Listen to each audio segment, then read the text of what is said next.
Halo guys, di video kali ini saya akan kembali merakit sebuah PC gaming kere-hore yang tujuannya adalah bisa dipakai buat main game casual atau editing video ringan.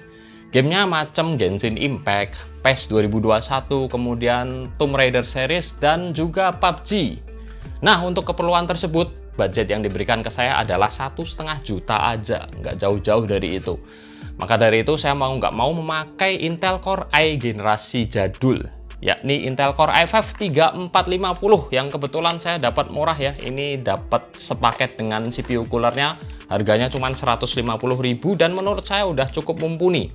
Sekarang saya tinggal beli motherboardnya aja, dan motherboardnya saya beli baru dari brand Kyo Kaizen series. Ini motherboard yang sudah pernah saya review sebelumnya ya, serinya B75G578U. Kelebihannya tentu saja sudah ada slot M.2 NVMe. Jadi storage-nya juga saya pakai M.2 NVMe dari brand yang sama ya, satu toko, Kyo Kaizen series. Tapi saya cuman beli yang 128GB. Menurut saya sih ini kapasitas udah pas-pasan banget buat Windows 10. Tapi apa daya ya, budget sangat mepet. Daripada saya beli yang 256, mending saya beli yang 128 plus hard disk internal 3,5 inci. Bekas dari Seagate Barracuda, 500GB. Keduanya ini kalau di total sama seperti kalau kita beli SSD NVMe yang 256GB, tapi dapat storage yang lebih besar. Karena memang game-game yang tadi sudah saya sebutkan tentu saja bakalan makan kisaran 200GB lebih lah menurut saya. Jadi mau nggak mau saya tetap pakai hard disk untuk mengejar kapasitas. Nah, untuk RAM-nya di sini saya pakai Kingston HyperX Fury 8GB yang cuman sekeping dulu karena sama keterbatasan budget. Next masih bisa di-upgrade lagi, ditambah 8GB lagi supaya jadi 16GB dual channel. Menurut saya saat ini udah cukup lah. Kemudian ini juga ada sebuah VGA card ya, yang merupakan powerhouse dari sebuah PC rakitan untuk dipakai gaming. Ini adalah VGA dari brand Galax. Kenapa saya milih ini ya? Kebetulan saya dapat murah juga sama. Ini saya beli di harga 700.000 aja, tapi menurut saya performanya udah cukup oke lah. Karena kalau saya beli yang lain misalnya nih RX 570, tentu saja saya takut ya kalau pakai power supply yang murah seperti ini bakalan berdampak ke keawetan dari seluruh komponen. Nah, kalau saya pakai VGA macam GTX 1050 yang tentu saja irit daya dan tanpa pin power seperti ini, saya bisa pakai power supply yang murah juga. Sebenarnya ini bukan power supply yang murah-murah banget sih. Zalman EcoMax 500 watt 83+. Kemampuannya sih lumayan ya. Dan sayangnya dia masih belum pakai kabel yang flat, yang warna hitam semua. Masih pakai kabel warna-warni seperti ini. Tapi nggak masalah lah, ini kan cuma soal penampilan. Yang penting performanya bagus daripada saya membeli power supply baru di harga 200 ribuan. Jelas kualitasnya pasti jauh di bawah Zalman EcoMax ini. Kemudian juga ini ada kabel power yang sepaket sih sama pembelian power supply, walaupun bekas saya dapat kabel power ya. Dan ini saya juga dapat fan copotan casing. Harganya cuma 20.000 aja. Ini kalau nggak salah bekas casing Armageddon ya. Dan kalau kalian beli fan casing bekas, jangan lupa kalian tanyakan juga apa dapat bautnya nggak. Karena kadang nggak dapat bautnya dan kita bakalan bingung. Karena set baut yang kita dapetin untuk merakit ini semua, itu sepaket dengan pembelian casing. Dan di sini juga nggak ada baut untuk fan casing. Ini cuma buat untuk masang motherboard, kemudian storage, dan udah sih itu aja. Dan power supply. Oh ya, power supply juga biasanya ada sepaket dengan bautnya, tapi ini saya nggak dapat bautnya. Semoga cukup sih di sini.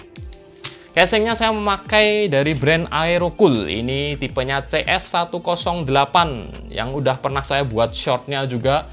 Ini memang nggak ada tempered glass atau akrilik di side covernya ya. Tapi yang penting fungsinya lah, karena di sini kita nggak mengejar estetika atau penampilan, tapi fungsi dengan budget seminimal mungkin dan bisa dipakai main dan editing seperti yang tadi sudah saya sebutkan. Oke, jadi langsung aja sekarang kita rakit PC ini.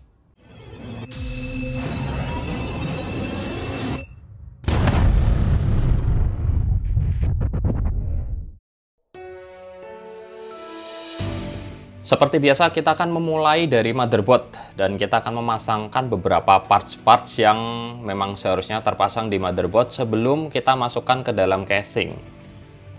Nih, pertama-tama prosesor guys. Kita copot dulu cover plastik bawaan motherboard ini dan kita ambil prosesornya. Untuk memasang prosesor ini gampang ya. Yang penting jangan sampai kebalik aja, karena kalian juga bisa lihat nih dari cekungan yang ada di prosesor. Ini biasanya dia menghadap ke atas nih, sisi atas seperti ini.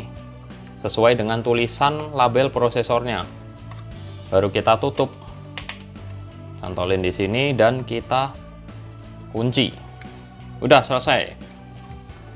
Dan kalau kalian membeli paket prosesor dengan CPU cooler, tolong tanyakan dulu ke sellernya guys. Jangan sampai seperti saya ini mendapatkan CPU cooler bawaan Intel memang sih, tapi udah nggak ada thermal paste-nya. Kalau yang seperti ini kalian harus membeli thermal paste terpisah dan akan sedikit merepotkan. Murah sih, paling cuma 5.000. Tapi harus 2 kali kerja. Kalau ada thermal paste-nya langsung di heatsinknya akan lebih mempersingkat dan menghemat. Oke, cukup 1 titik aja dan kita pasang CPU cooler bawaan Intel ini. Pastiin posisi panah kunciannya ini mengarah ke heatsink semua ya, seperti ini. Baru kita masukkan ke lubang yang ada di motherboard.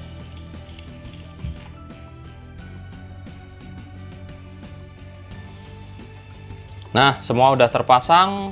Tadi juga udah saya putar dulu ya, posisi keluar begini supaya mengunci. Double check di bagian belakang motherboard. Pastikan bagian yang hitam-hitam ini sudah nongol dan dicepit dengan benar oleh plastik yang putihnya di keempat sisi seperti ini. Oh ya, terus jangan lupa colokin kabel CPU fan. Dan motherboard ini, wah jauh ya. Port CPU fan-nya ada di atas guys. Jadi kita harus sedikit muter nih kabelnya. Selanjutnya kita akan memasang RAM, dan ini juga gampang aja, nggak mungkin kebalik, karena kalau kebalik nggak bakalan bisa masuk. Ini ada garis knob penahan. Kita buka dulu kunciannya, baru kita masukkan sesuai slot. Terserah sih, kalau baru satu begini mau ditaruh di dalam atau di luar sama aja. Yang penting harus benar-benar kenceng seperti ini.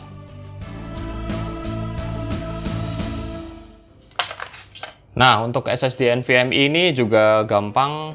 Kita tinggal masukin ke slotnya yang di sini, tapi kita harus copot dulu baut bawaan motherboard ini guys. Jadi nanti kita copot, kita masukin SSD NVMe-nya baru dibaut lagi.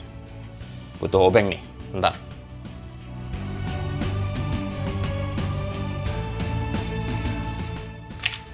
Oke, dan semua part yang seharusnya terpasang ke motherboard sebelum masuk ke casing sudah selesai. Sekarang kita akan beralih ke casingnya ya, dengan memasang IO shield ini pertama-tama nanti.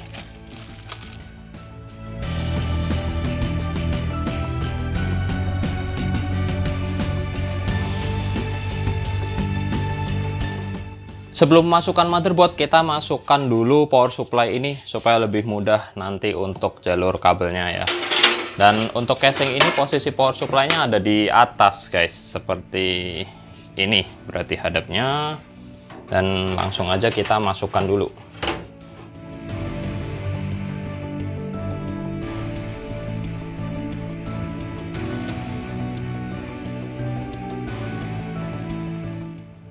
Oh ya, FYI, baut yang dipakai buat memasang power supply itu yang model seperti ini ya guys. Yang ada kayak kupingannya ini sama dengan baut yang dipakai buat memasang VGA juga.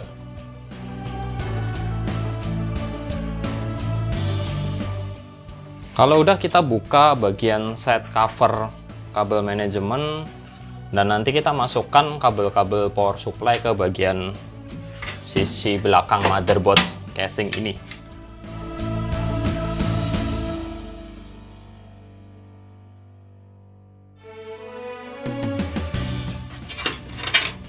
Ini sekalian untuk kabel front panel dari bagian depan casing untuk fungsi tombol-tombol dan slot USB depan ya.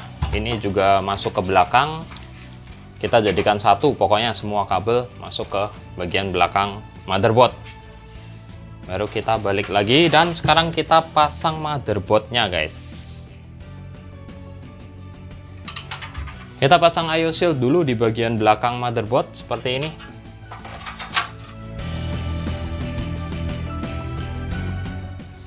Terus kita fitting motherboard, lubang bautnya dengan ini nih, baut stand off yang ada di casing. Biasanya sih nggak selalu pas posisinya ya, kadang kita harus buka dan kita harus pakai tang, atau kita tambahkan lagi di lubang yang kosong dengan baut stand off yang kita dapetin dari paket pembelian casing. Tapi berhubung ini motherboardnya super mini ukurannya dan cuma butuh 4 baut untuk memasang ke casing, jadi ini pas ya, langsung bisa dipasang baut stand off-nya.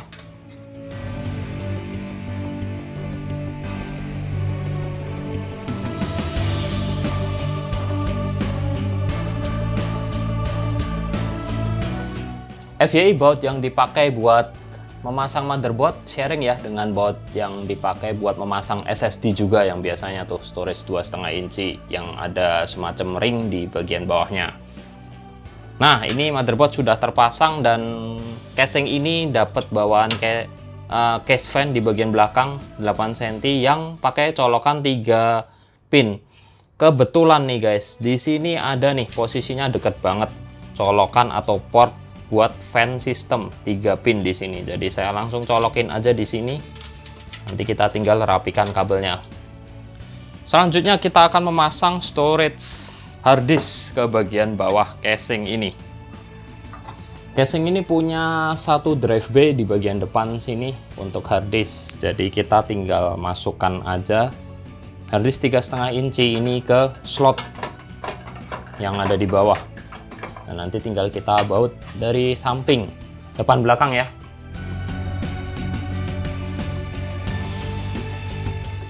FYI, baut untuk harddisk seperti ini bentuknya, dan baut seperti ini cuma dipakai di harddisk aja ya. Dan kebetulan di casing ini cuma dapat 4 biji, jadi pas buat masang satu harddisk. Setelah itu kita colok kabel yang menuju ke harddisk, yakni sebuah kabel SATA 3 dan power SATA nantinya. Nah, ini untuk kabel data SATA-nya, colok ke sini dan kita masukkan lewat sini aja, atau sini ya. Lewat sini dah. Kemudian untuk powernya kita ambil dari power supply tentu saja guys. Kita cari yang power SATA dan kita colokkan ke harddisk.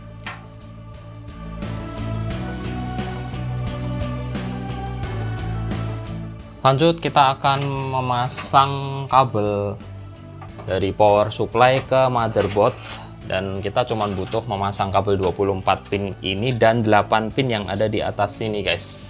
Jadi kabel yang tadi saya udah masukkan ke belakang ini harus dikeluarkan lagi lewat lubang yang sama, lewat atas seperti ini, dan kita colok ke sebelah sini. Ini agak susah ya posisinya ya. Seperti ini. Untuk 24 pinnya simple karena memang besar dan terlihat jelas di sebelah RAM. Oke, kita lanjut memasang bagian yang paling ruwet biasanya buat perakit pemula, yakni front panel. Ini kabelnya yang warna hitam saya keluarkan dulu. Nah, sebelumnya kita harus lihat layout dulu ya. Untuk front panel, tombol dan LED ada di sini. Ini ada front USB 3, kemudian untuk USB 2 frontnya di sini. Wah, ini ada di atas slot VGA ya, jadi harus masuk lewat sini berarti nanti jalurnya. Bareng dengan audio, front audio di sebelah port fan 3 pin ini. Berarti untuk front USB 2, front audio di sini lewat bawah, nanti ini ada bakal ada VGA, jadi agak susah. Kalau untuk front USB 3 dan front panel, tombol dan LED bisa lewat sini aja lah. Oke, yuk cus.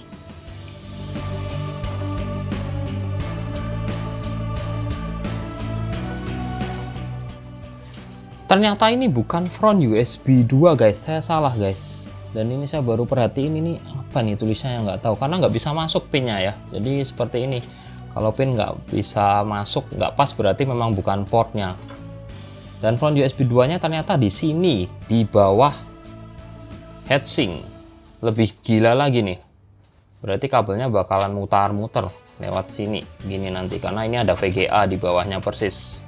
Kayaknya layout motherboard ini memang kurang bagus ya. Buat perakit pemula bakal bikin bingung buat ngarahin jalur kabelnya. Terus untuk front panel yang tombol dan LED ini simple aja, kalian bisa baca di buku petunjuk ya.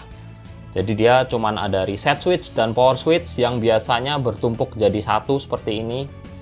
Biasanya powernya yang bawah, reset yang atas. Dan untuk LED juga sama, mereka bertumpuk jadi satu, 4 begini. Power LED plus minus, HDD LED plus minus seperti ini. Terus tinggal kalian colok ini. Sebenarnya ini juga ada warnanya sih. Tapi kalian mending baca di buku petunjuknya.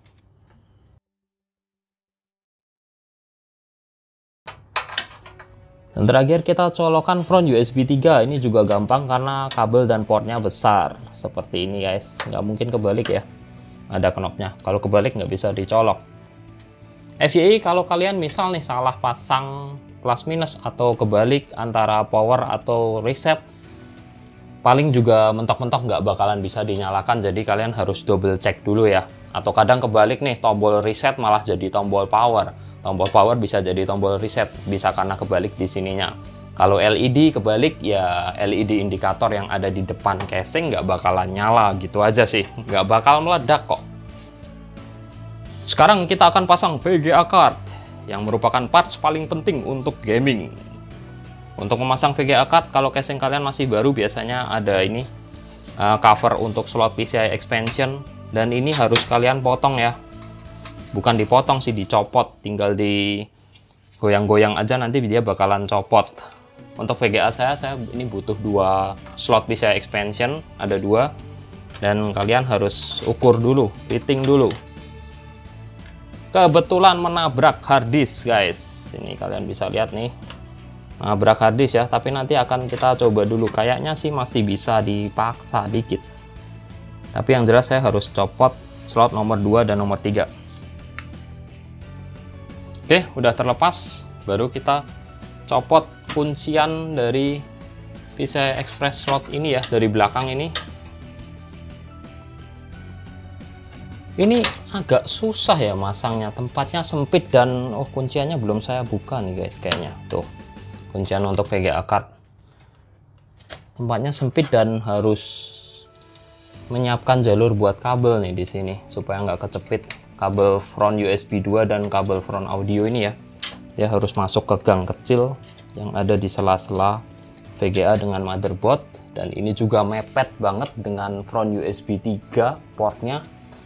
Dan yang di bawah pun ini kurang berapa mili lagi udah kena harddisk ya. Ini derita casing compact sih, tapi masih bisa dipasang dengan normal, jadi it's okay lah. Kita baut aja langsung VGA-nya.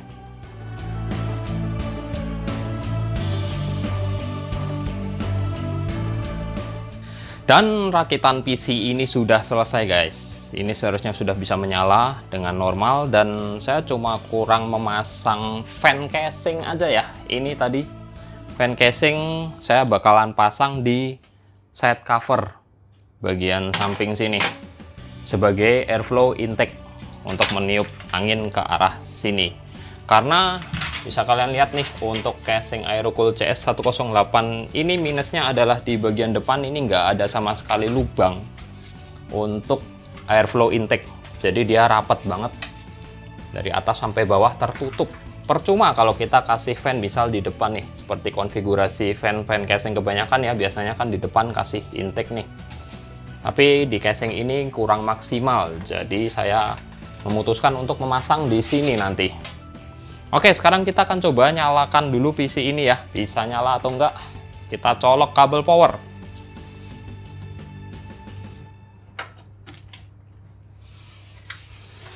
Jangan lupa guys, kalian turn on the power supply di sini, karena kalau nggak di turn on begini kadang orang lupa, loh kok nggak bisa nyala PC-nya, padahal saklar yang di bagian power supply belum di onin. Kita coba tombol power dan menyala guys PC-nya. Fan-nya kenceng banget nih, nggak tahu kenapa. Fan casing nyala, fan CPU nyala, terus fan VGA card juga nyala. Berarti PC ini udah bisa menyala dengan normal ya. Nanti tinggal kita coba colokin display. Dan kalau kalian colokkan display di PC yang pakai VGA, kalian jangan colokin HDMI atau apapun itu di bagian yang motherboard ini ya. Nggak bakal bisa keluar display. Kalian harus colokkan HDMI di output yang ada di VGA card di bawah sini. Ini basic sih, tapi masih banyak yang lupa. Oh ya, untuk bagian belakang atau kabel manajemen ini kabelnya masih acak-acakan dan nanti akan saya rapikan sendiri ya, off the record, karena kalian pasti akan bosen kalau ngelihat saya ngerapiin kabel gini. Dan jadinya seperti ini, lumayan rapi ya. Ini setting terapi yang bisa saya lakukan di casing yang terbatas ini. Anyway, untuk casing yang side covernya non akrilik atau tempered glass gini ada plus minusnya sih. Jadi kalau kalian memang nggak terlalu suka show off bagian dalam PC kalian, misalnya yang speknya rendah, mendingan dikasih cover yang seperti ini guys. Lebih terlihat rapi, yang penting setup di meja kalian juga rapi. Monitor oke, keyboard mouse oke, juga bakalan mengcover penampilan dari PC ini sendiri. Untuk total budget yang dikeluarkan untuk merakit PC ini bisa kalian lihat sendiri di layar ya. Dan FYI buat kalian yang berminat untuk membeli PC ini, saya taruh linknya di deskripsi ya. Jadi akan saya jual sesuai dengan list dan harga yang ada di video.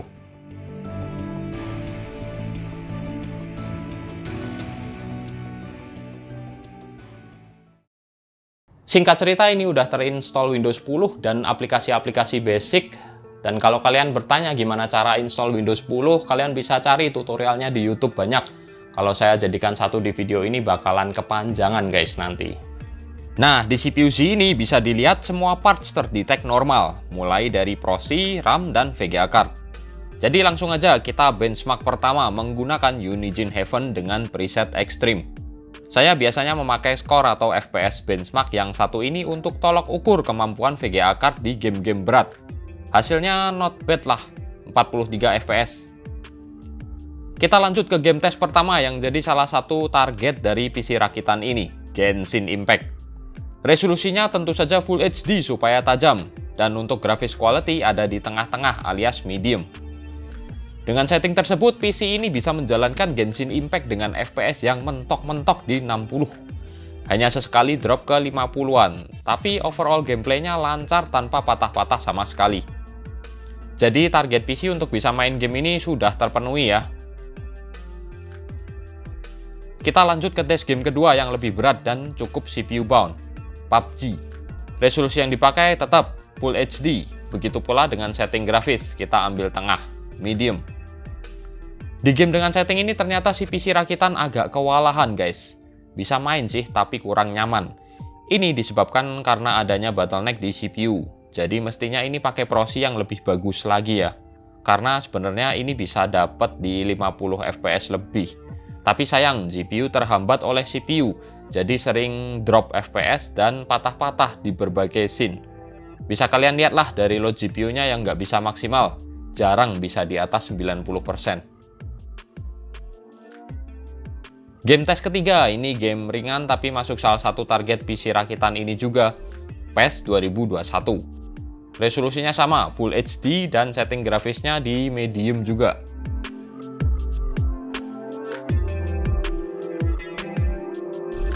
Nggak perlu lama-lama, sudah kelihatan FPS-nya mentok terus di 60.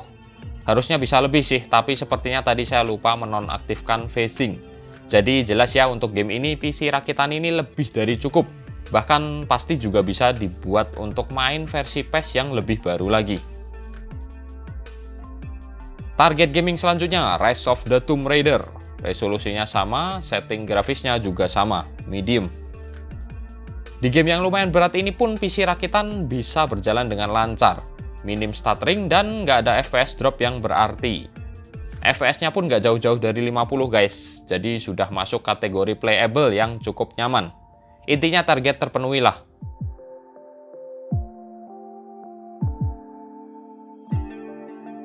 Oke, kita lanjut coba di game favorit, GTA 5. Resolusinya Full HD, setting grafisnya ini high. Kalian bisa lihat sendiri ya.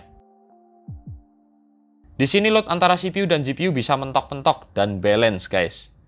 Ya, kita kan beli CPU dan GPU untuk dipakai load 100%. Istilahnya supaya maksimal gitulah. Tapi sebenarnya ini kurang bagus ya. Agak bottleneck. CPU harusnya cuma jalan di 60%-an saat gaming. Untuk headroom proses atau loading yang mendadak tinggi supaya nggak stuttering atau patah-patah. Walaupun begitu, gameplaynya ini udah cukup smooth lah. FPS-nya juga tinggi, jadi ya nggak ada komplain. Bonus tes game favorit saya, Nier Automata. Resolusinya masih sama, setting grafisnya medium.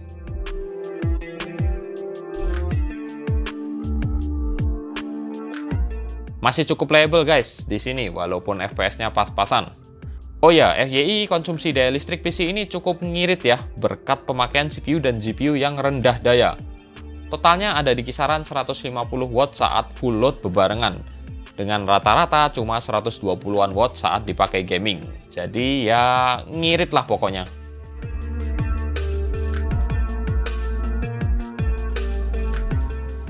Kalau dilihat-lihat lagi, casing tanpa tempered glass atau akrilik gini lumayan oke juga guys. Apalagi casing yang saya pakai ini bukan casing yang murahan ya. Aerocool CS108 ini build quality-nya cukup bagus dan platnya juga tebel. Jadi sesuai dengan tujuan awal merakit, yang penting fungsi bisa dipakai main dan budgetnya terpenuhi. Udah gitu aja. Jadi sekian aja video PC rakitan kali ini, saya Hendy pamit dulu dan makasih udah nonton.